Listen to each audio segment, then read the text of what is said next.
आज की कहानी है बुद्धिमान बेटी।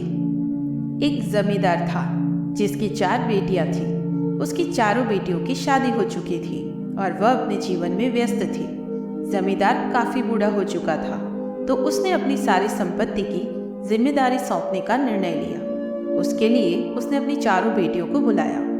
उसने उन चारों को एक थैली भर के गेहूं दिए और कहा, जाओ इसका सबसे सही इस्तेमाल करो और 1 साल के बाद आके मुझे बताओ तुमने इसका क्या किया।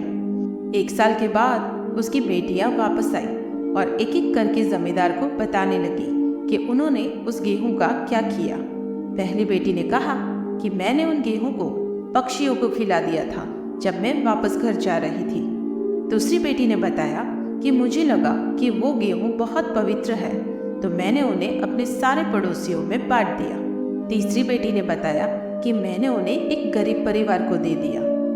जमींदार बहुत उदास हो चुका था उसकी 3 बेटियों के जवाब से, क्योंकि वो कुछ बड़ी उम्मीद कर रहा था। तब चौथी बेटी ने कहा, पिताजी उन गेहूं का मैंने उपयोग कर लिया है, लेकिन मैं वह गेहूं वापस ला सकती हूँ। मुझे सिर्फ 2 बैल और एक आदमी चाहिए जो मेरी गेहूं यहाँ लाने में मदद कर सके। चौथी बेटी की बात सुन के उसकी बहनें और जमींदार आश्चर्य में पड़ गए और जमींदार ने पूछा, बेटी तुम्हें ये सब क्यों चाहिए गेहूं यहाँ लाने के लिए?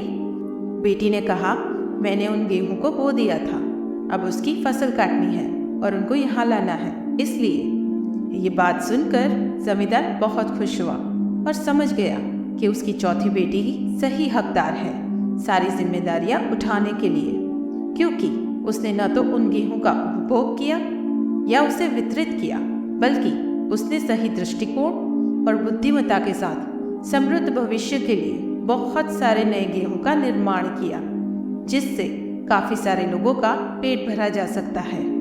दोस्तों, बुद्धिमान सोच और निर्णय अच्छे परिणाम ला सकते हैं। जब कोई व्यक्ति मेहनती होता है और उपलब्ध संसाधनों का बुद्धिमानी से उपयोग करता है, तो उससे अच्छे परिणाम मिलते ही हैं। इसलिए आपके पास जो है उसका सही उपयोग करें और जीवन में आगे बढ़ते रहें। दोस्तों, फिर मिलते हैं एक नई वीडियो में। तब तक के लिए जय हिंद।